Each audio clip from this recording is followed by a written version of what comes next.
Então que o Senhor possa usá-lo.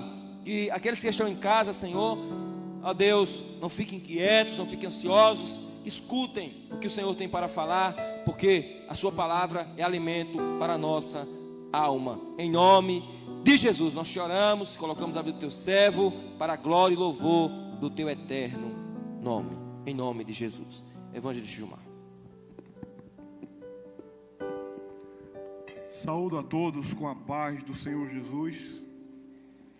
Meus queridos irmãos, vamos abrir a palavra de Deus lá no livro de Atos dos Apóstolos, capítulo 12.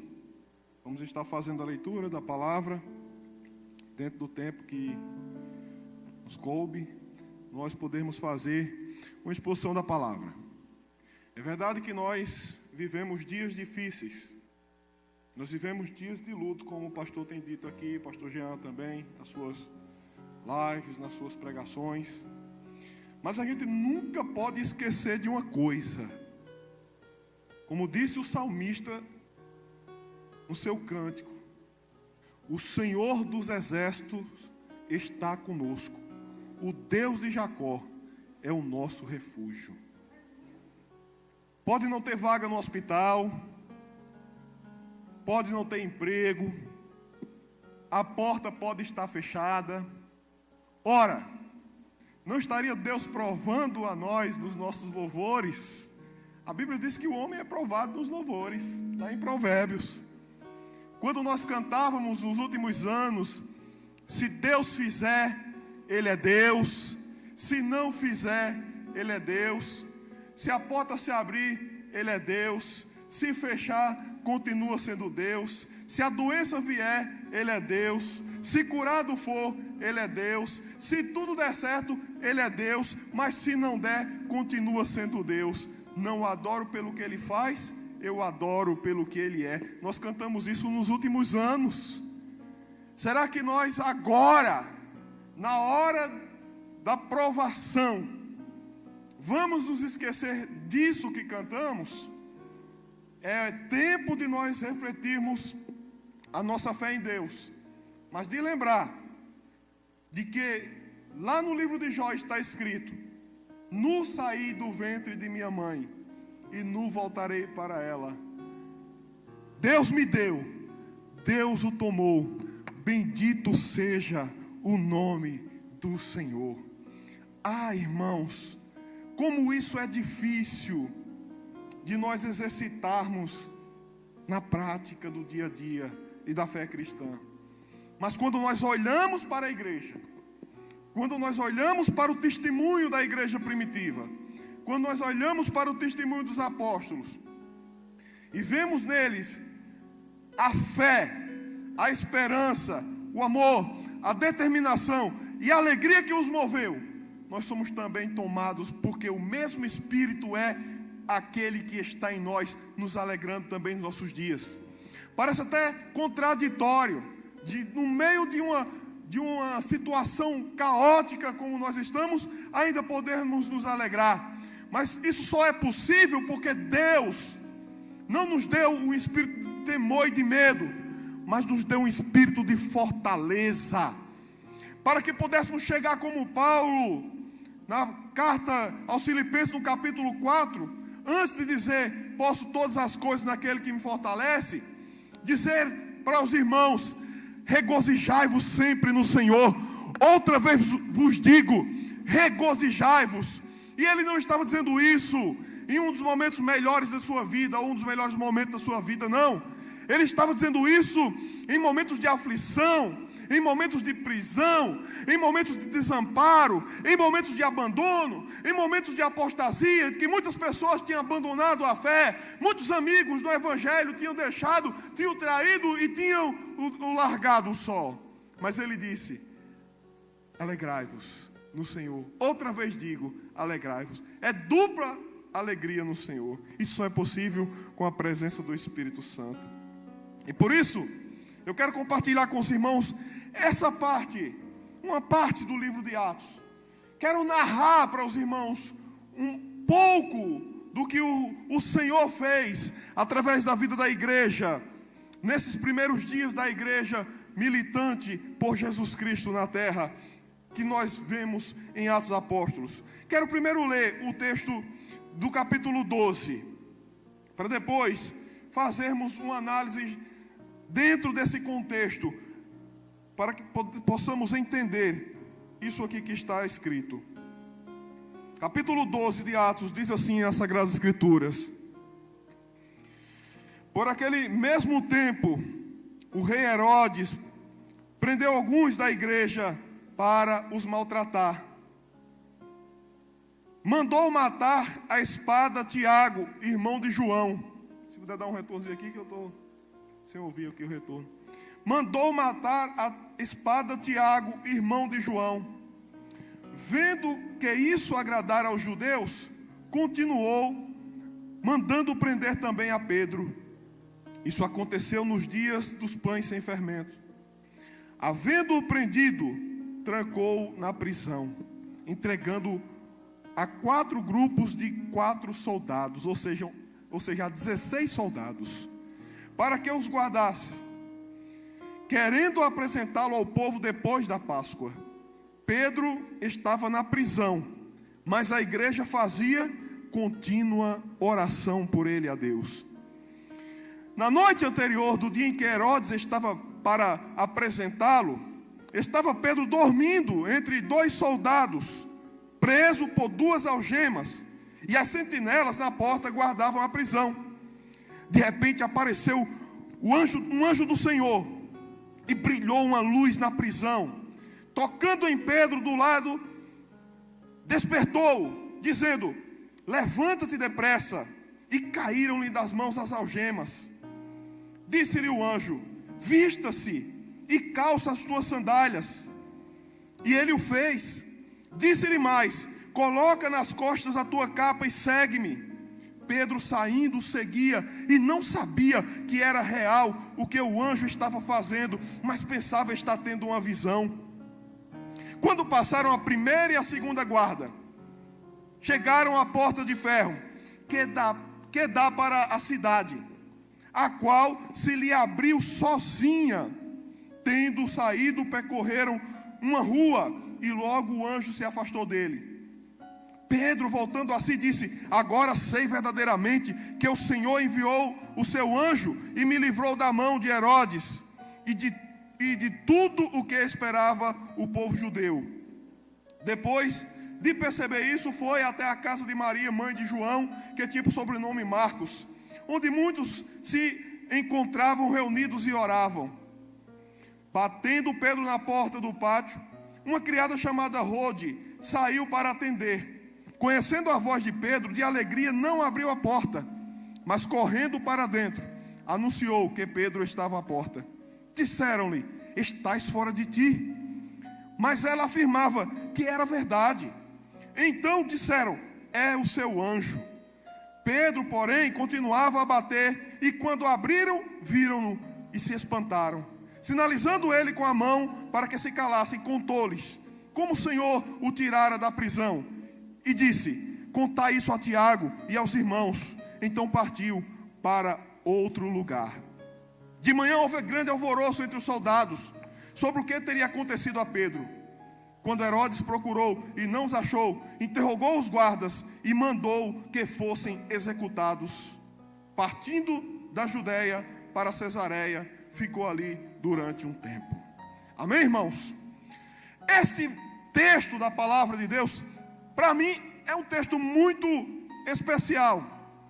É um texto que fala profundamente ao meu coração, e todas as vezes que eu leio esse texto, eu me alegro na presença do Senhor, por conta de alguns fatos que vão sendo narrados aqui. Mas antes de chegar à exposição direta desse texto, eu quero fazer uma síntese do que aconteceu até aqui, para que Herodes quisesse matar Tiago, não só quisesse, mas fizesse isso, matasse Tiago, e para que Herodes, querendo agradar aos judeus, também quisesse fazer algo do tipo com Pedro, de maneira que tinham mandado prender e estava apenas esperando passar a Páscoa para que pudesse apresentá-lo aos judeus e ele ser condenado da maneira que os judeus quisessem. Isso não aconteceu por acaso. essa perseguição impetrada por Herodes não foi por acaso. A igreja, na verdade, nesse contexto aqui, estava cumprindo o seu papel. A igreja estava, de fato, nesse contexto aqui, cumprindo aquele ide que o Senhor disse lá em Marcos: ide por todo mundo, pregai o evangelho a toda criatura.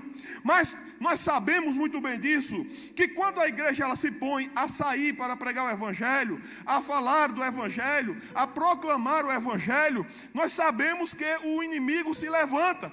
Porque enquanto a igreja estava bem, lá em Jerusalém, bem acomodada, todo mundo no seu lugar, até então todos estavam orando nas suas casas e ninguém tinha se levantado para perseguir a igreja. Mas no momento em que a igreja foi por Deus, que foi Deus que permitiu a perseguição, espalhada por toda a face da terra, e começaram a pregar, vidas começaram a se converter ao Senhor Jesus, o império das trevas, ele não se satisfez, e ele começou a levantar então as autoridades para poder perseguir a igreja do Senhor. Isso de fato aconteceu porque no livro de Atos dos Apóstolos, Jesus tinha dito aos apóstolos e aos discípulos que eles não deveriam se preocupar com coisas com relação ao futuro. Os apóstolos, no livro de Atos, capítulo 1, estavam preocupados com o tempo em que Deus restauraria o reino a Israel, porque isso significaria a libertação dos romanos, que estavam ali subjugando a nação de Israel. Isso significaria tempos de prosperidade, isso significaria tempos de paz para ele. Quem sabe nós não estamos na mesma situação. Senhor, quando será o tempo que o Senhor há de restaurar a paz? Quando será o tempo que o Senhor há de restaurar a saúde da nação? Senhor, quando será o tempo que o Senhor há de restaurar os empregos, a economia? Quando, Senhor? Quando, Senhor? Estamos muito preocupados com essas coisas. Mas a mesma resposta que Jesus deu no capítulo 1 de Atos dos Apóstolos, versículo 7, ela serve para nós também. Jesus disse no capítulo 1, versículo 7: não vos compete saber os tempos ou as épocas que o Pai determinou pelo seu próprio poder.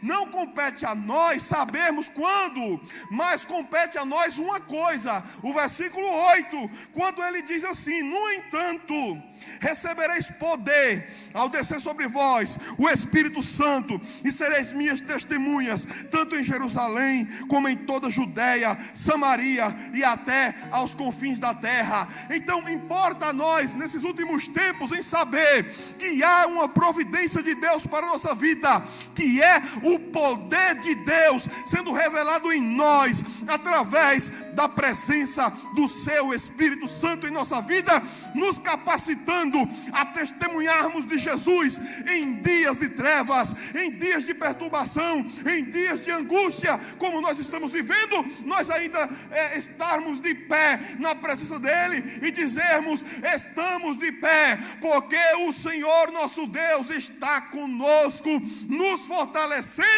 e nos capacitando para o dia da peleja.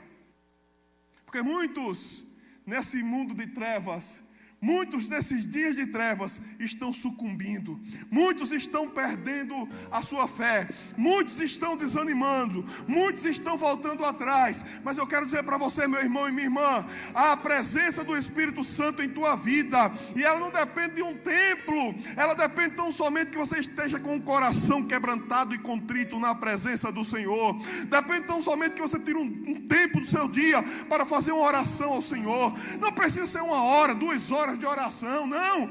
Basta que você, um instante da sua vida, de manhã, de tarde, de noite, tenha um tempo para dizer: esse tempo agora é para o Senhor, eu quero me voltar para o Senhor, para o Espírito Santo que me fortalece.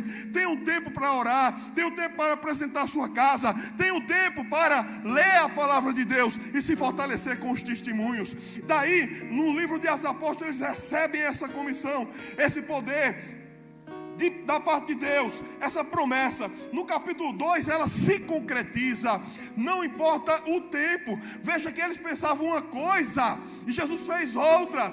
Talvez quando eles viram de Jesus essa resposta: não vos compete saber o tempo ou as estações ou as épocas que o Pai tem reservado pela sua própria autoridade, talvez eles não tenham imaginado que o Espírito Santo estava tão perto de chegar, porque dali a pouco mais, cerca de 10 dias, eles estavam reunidos em um lugar, em oração, em comunhão, de espírito e de alma ali na presença do Senhor. E a Bíblia diz que de repente é uma coisa que acontece sem você esperar. De repente ouviu-se um som vindo do céu, como de um vento impetuoso e veemente, que soprou e encheu aquela casa, e foram vistas naquele lugar línguas repartidas como que de fogo, que pousava sobre a cabeça de cada um daqueles 120 que estavam ali, e eles começaram a falar em línguas. O gozo, a alegria, um poder celestial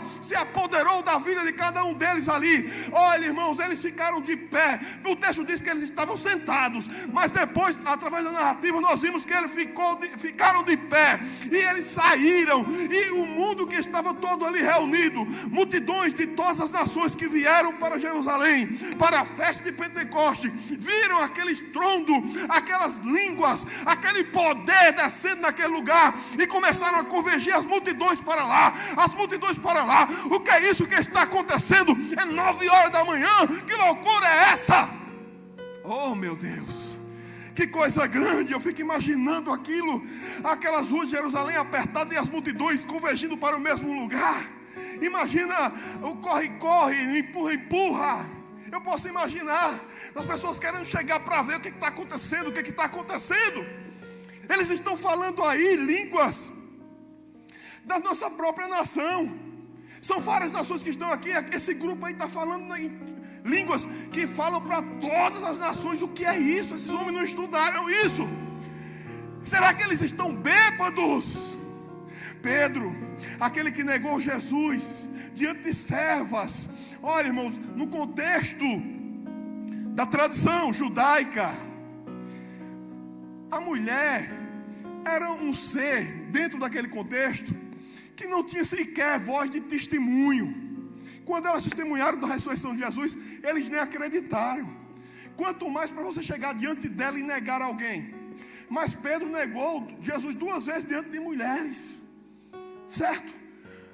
Pedro negou. Mas agora, cheio do Espírito Santo e do poder de Deus para testemunhar como Jesus disse que eles receberiam, Pedro se põe de pé e começa a pregar o evangelho, a dizer: ó, isso que vocês estão vendo não é embriaguez, sendo 9 horas da manhã. Isso é o que profetizou o profeta Joel. E ele então começa a pregar a profecia de Joel, do derramamento do Espírito Santo nos últimos dias sobre toda a carne. E ele então começa a ensinar, e chega um momento lá que as multidões dizem para ele: então o que é que nós temos que fazer, irmão? Ele diz: arrependei-vos e cada um de vós seja batizado em nome de Jesus Cristo para o perdão dos seus pecados, para que venha sobre ti o tempo de refrigério. E eles começaram a se entregar, e a Bíblia diz que ali houve a conversão de quase 3.000 almas ao Senhor.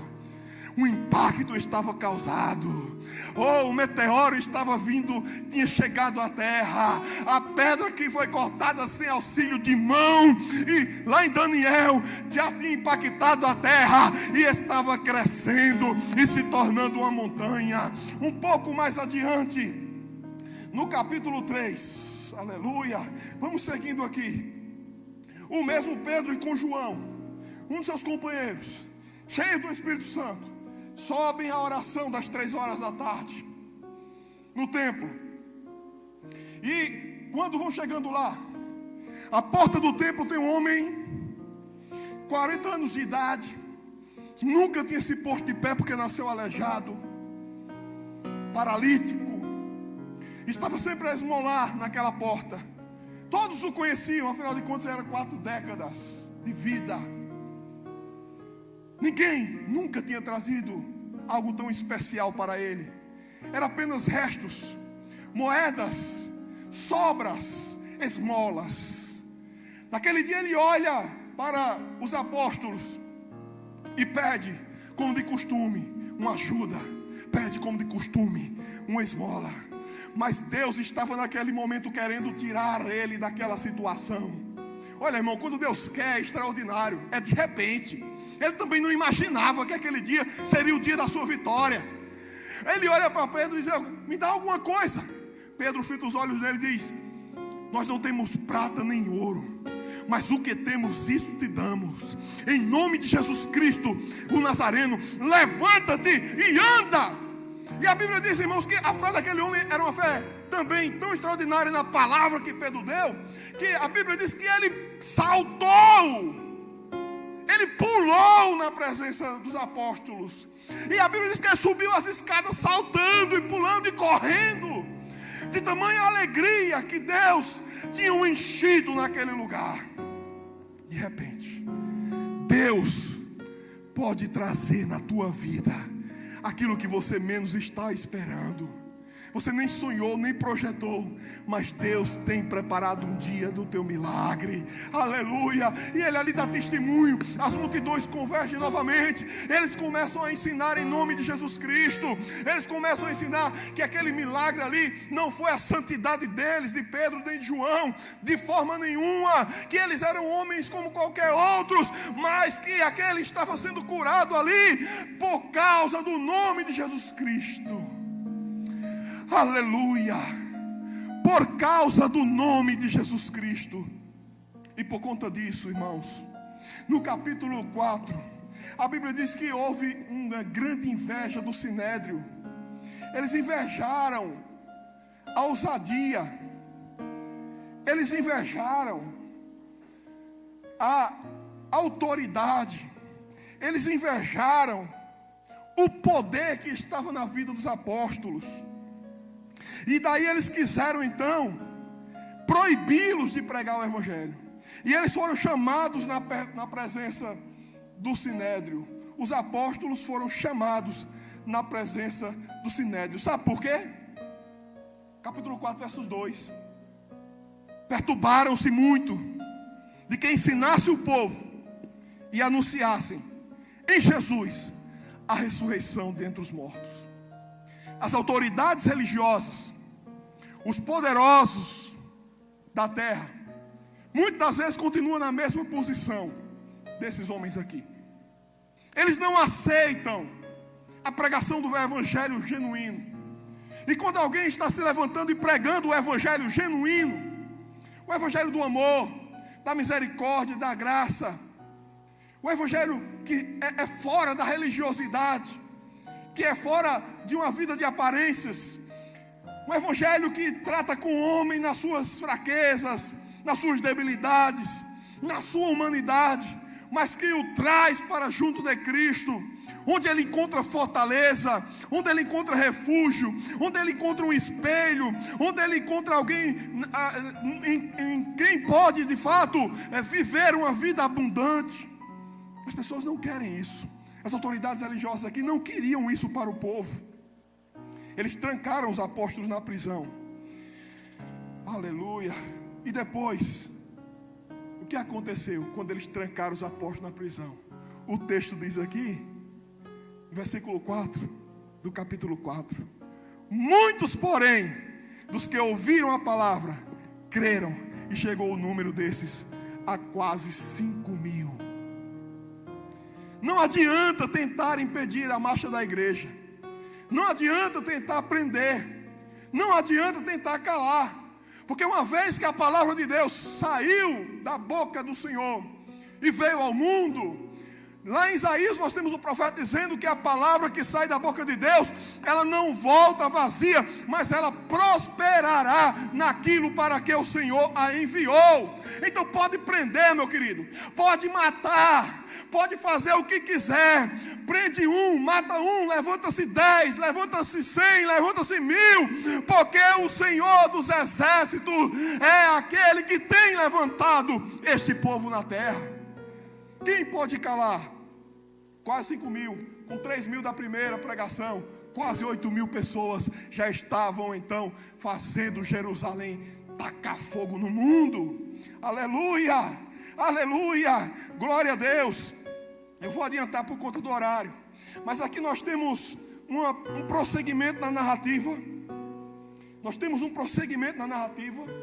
No capítulo 5, então, depois daquele episódio de Ananias e Safira, que nós conhecemos muito, que tentaram mentir, como disse Pedro, não a Pedro, mas ao Espírito Santo, e pagaram o preço por conta disso. Ainda no capítulo 5 nós temos um evento que é um prenúncio daquilo que nós vimos no capítulo 12. Ainda no capítulo 5 nós temos que o sumo sacerdote se levantou mais uma vez com inveja e mandou prender os apóstolos. Capítulo 5, versículo 18. Mandaram prender mais uma vez, eles sempre queriam prender. Prender e, se possível, matar na sequência. No capítulo 5 eles mandam prender novamente os apóstolos. Lançaram na prisão para no outro dia tratar do assunto.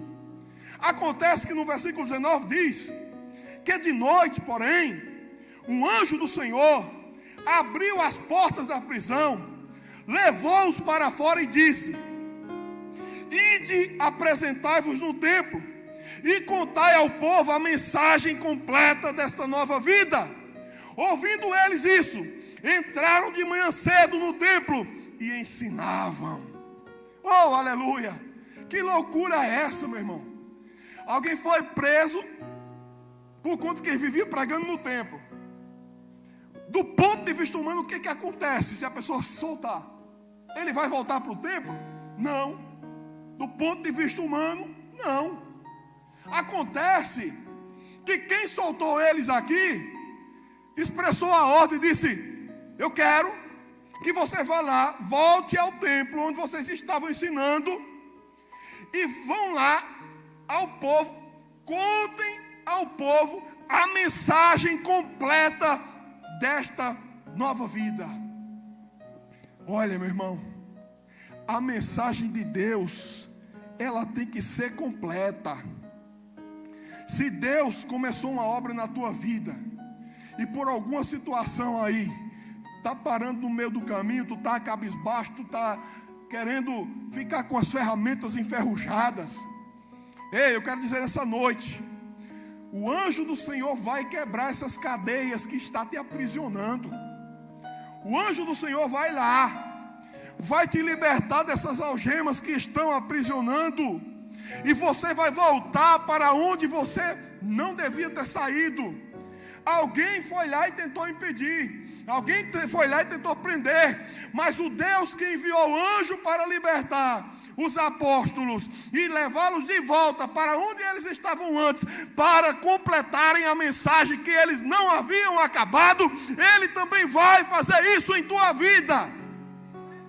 Não existe mensagem pela metade na vida do servo de Deus. Ele vai entregar a mensagem toda em Cristo Jesus.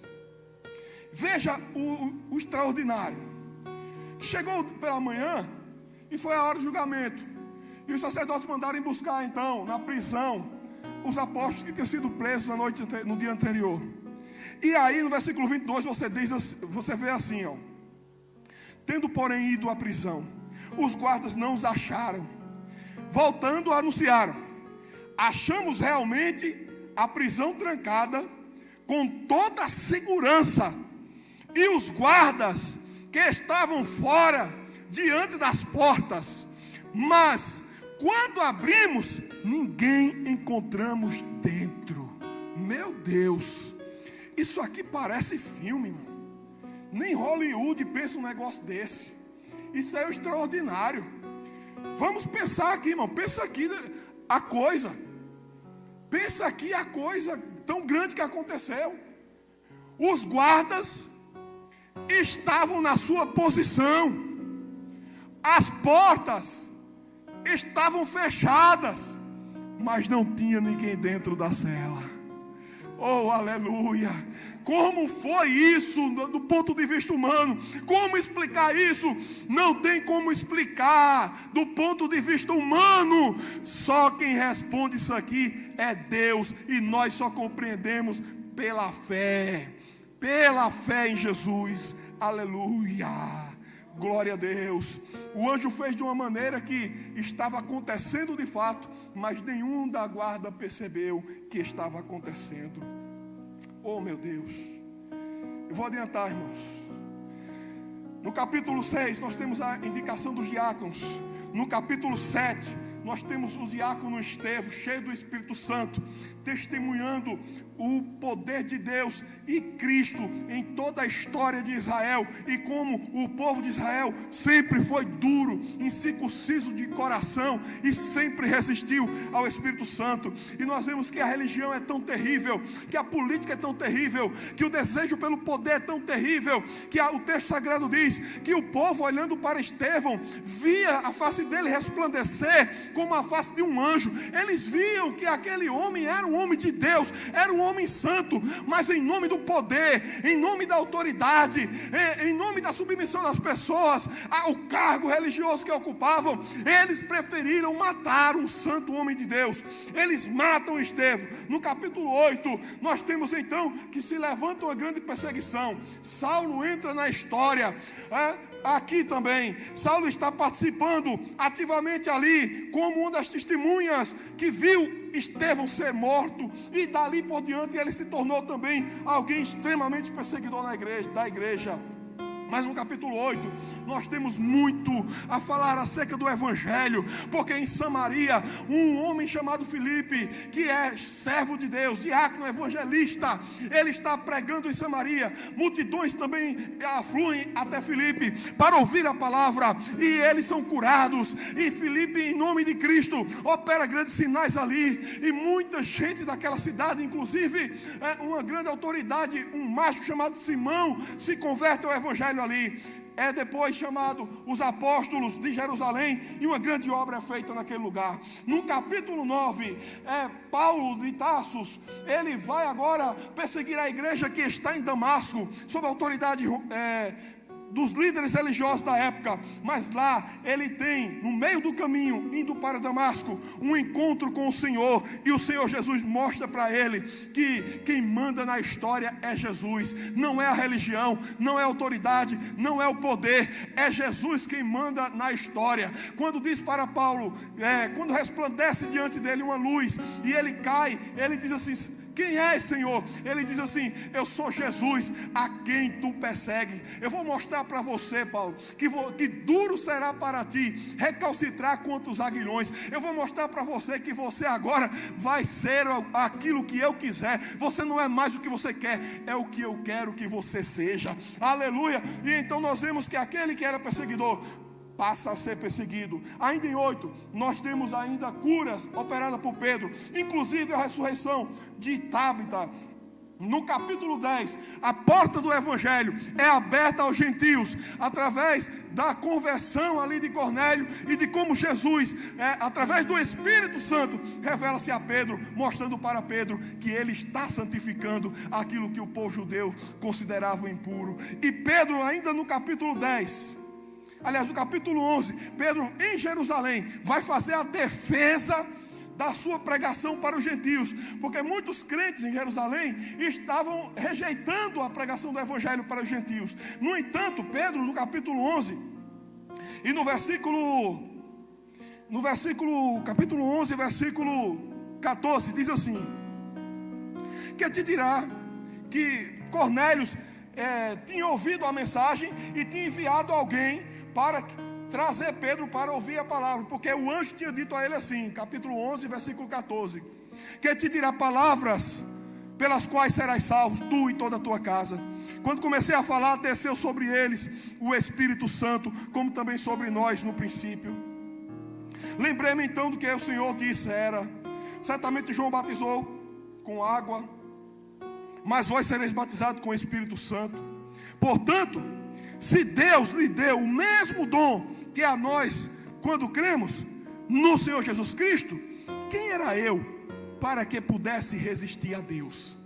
Pedro diz: olha, irmãos, vocês estão questionando porque eu fui levar a palavra de Deus a Cornélio, que foi revelado pelo Espírito Santo a mim e a ele através de um anjo. Vocês estão questionando isso? Ora, se Deus foi quem mandou, se Deus foi quem fez, se Deus foi quem abraçou esse povo, se Deus foi quem abriu a porta do Evangelho, quem era eu para não querer alguma coisa? Quem era eu para que pudesse resistir a Deus? E aí nós temos uma passagenzinha que fala acerca da pregação do Evangelho ainda, um profeta chamado Ágabo entra na história, prediz uma grande fome em Jerusalém, e chegamos então ao capítulo 12, quando nós lemos aqui, vou encerrar. Mas eu quero anotar com vocês só algumas coisas aqui rapidamente. Primeiro, no versículo 2, diz que Herodes mandou matar Tiago à espada. Mas, um pouco adiante diz que mandaram prender Pedro e que Jesus libertou Pedro. E aí ficam as grandes perguntas que nós fazemos na vida, que nós não vamos entender nesse mundo, só iremos entender na eternidade. Por que que o Senhor deixou que matassem Tiago à espada e não fez nada? Será que tem pessoas que estão se questionando nesses dias? Mas Senhor, por que que o Senhor deixou fulano de tal indivíduo passar pela prova da enfermidade, da UTI, saiu sujeito a um mau elemento, e fulano de tal, ciclano, tão jovem, tão boa, tão envolvido com a obra, com tanta vida, Senhor?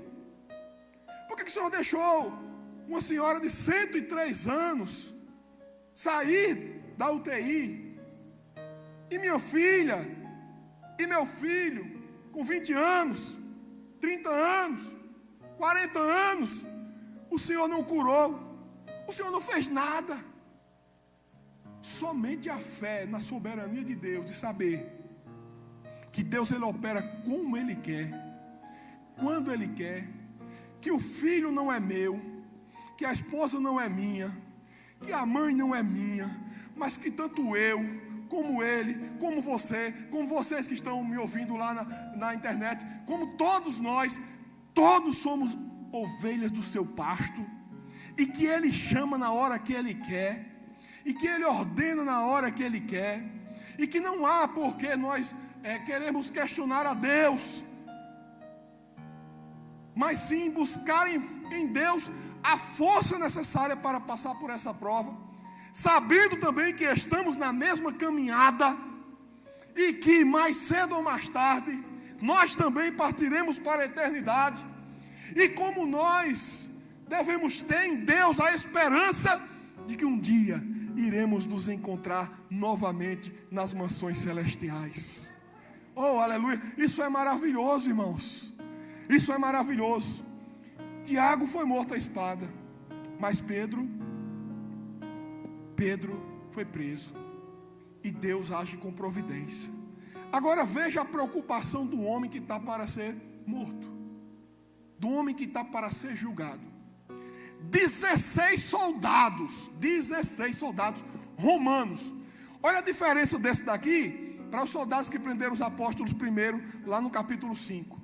Lá, os apóstolos foram soltos, os soldados não foram punidos. Aqui, os soldados foram punidos com a morte, porque aqui eram soldados romanos. Eles não podiam deixar um prisioneiro escapar. Se escapasse, o soldado pagava com a vida. Nós vemos isso algumas vezes no livro de Atos dos Apóstolos. No 16, quando Paulo tem aquele encontro lá com Silas, cantando a Deus, e o carcereiro, quando vê que as portas estão abertas, quer se matar, porque sabia que ia pagar com a vida. E também, lá no final do livro de Atos, quando Paulo está navegando, que o comandante vê que vai naufragar mesmo, quer matar todo mundo. Paulo diz, não, ninguém vai morrer, porque nenhuma alma vai se perder, o Senhor já me revelou. Enfim, mas a ideia aqui são situações diferentes.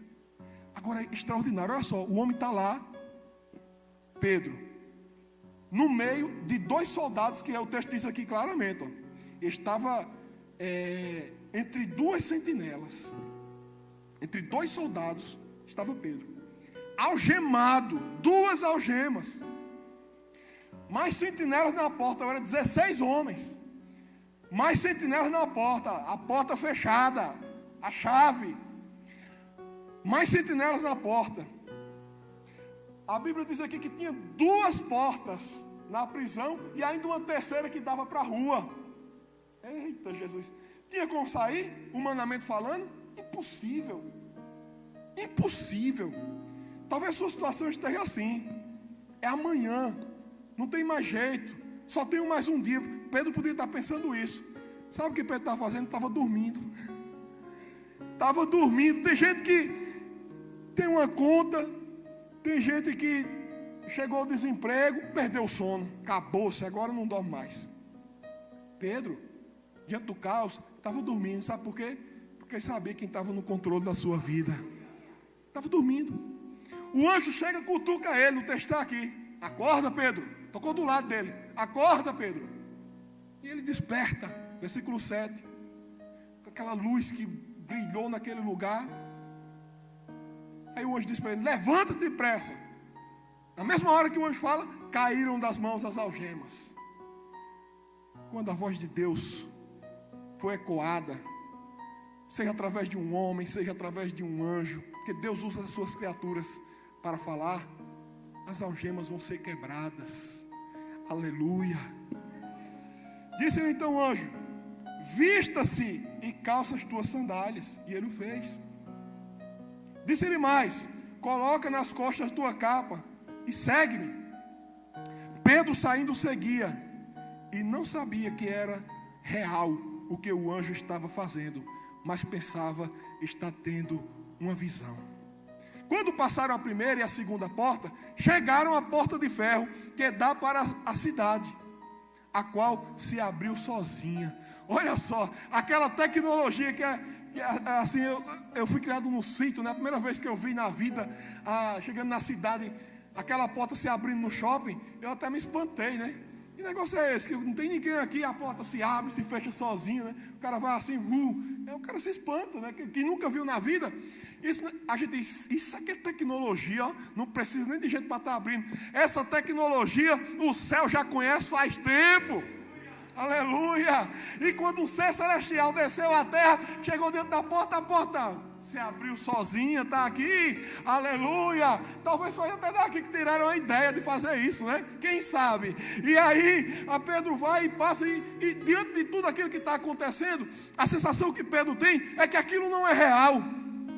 Olha, quando Deus começar a atuar em tua vida, nem que seja na última hora, nem que seja na véspera do que está para acontecer, que você diz, vai ser uma tragédia. Aí Deus começa a dizer a você, não vai ser tragédia, coisa nenhuma. Eu vou entrar na história, eu vou quebrar as algemas, eu vou abrir as portas que estão fechadas, seja uma, duas, três, não importa. E eu vou te conduzir em segurança. Vai ser tão grande que você não vai nem perceber. Vai ser tão grande que você vai dizer, eu devo estar sonhando, isso não pode estar acontecendo, isso não é real. E Deus vai dizer, é real sim, e sou eu que estou fazendo em sua vida. Oh, aleluia! Oh, glória a Deus! Tremendo a palavra de Deus, meu irmão. Como é grande esse nosso Deus. Agora, temos experiência com Deus na vida da igreja aqui. Aprendamos a acreditar naquilo que nós oramos. Porque o texto, eu vou finalizar com isso aqui agora.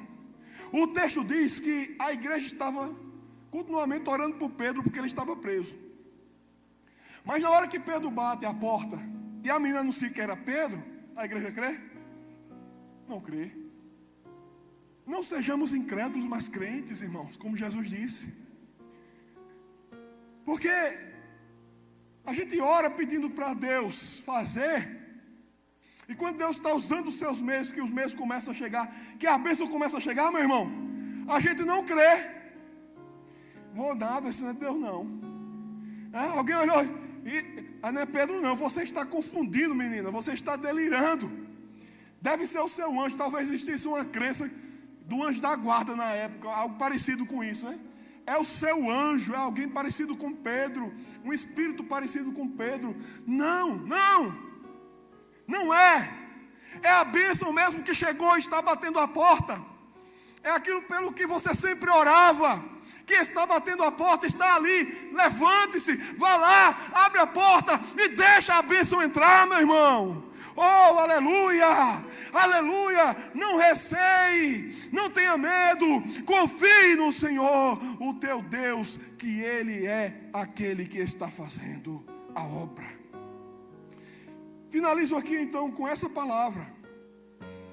Não questionemos a Deus, mas peçamos a Ele força para confiarmos plenamente na sua soberania. E que tudo que está acontecendo no mundo, toda essa situação que está no mundo, Deus está no controle dela, está ordenando nela, está executando juízo nela, está disciplinando nela, está nos fazendo mais dependente dele nela, está mostrando para a humanidade que ela não é nada, que a sua vaidade, que a sua intelectualidade, que a sua soberba, seu senso de poder através das ciências, através das forças armadas, forças bélicas, através da intelectualidade, da filosofia, da psicologia, isso não é nada, nem teologia, nem coisa nenhuma, porque ninguém tem uma explicação para o que está acontecendo do ponto de vista da racionalidade. É tudo teoria. Um diz uma coisa, outro diz outra. Um diz que é bom abrir, outro diz que é bom fechar. Um diz que é bom fazer tratamento precoce, outro diz que não presta, que mata. Um diz que a vacina serve, outro diz que não serve. E a igreja não está nesse dilema de forma nenhuma. A igreja crê na soberania de Deus. A igreja crê que Deus está agindo no meio de tudo isso. E a igreja crê que há um final feliz para o povo de Deus, seja ele aqui ou na eternidade. Porque, como disse Paulo, portanto, se nós morrermos ou se nós vivermos, nós morremos e vivemos para a honra e glória do nome do Senhor Jesus. Pai, em nome de Jesus eu te agradeço. Agradeço pela palavra, agradeço pela vida de cada um que aqui está. Agradeço, meu Deus amado, pelos meninos da mídia, pela banda que está aqui louvando o teu nome. Agradeço por todos que ficaram ouvindo a tua palavra até esse presente momento. Que o teu Espírito Santo aplique-a nos seus corações. E as pessoas, meu Deus, que irão ouvir também depois, através lá do YouTube, Pai, que sejam fortalecidas no Senhor e aprendam, Senhor, segundo a tua palavra, a viver em Deus, guiados pelo Espírito, fortalecidos com o espírito de fortaleza e não de temor. Em nome de Jesus Cristo, eu te agradeço. Em nome de Jesus. Amém. Que a graça do Senhor Jesus Cristo e o amor de Deus e a comunhão do Espírito Santo seja com todo o povo de Deus, hoje e para sempre. Amém. Que Deus te abençoe. Que Deus abençoe.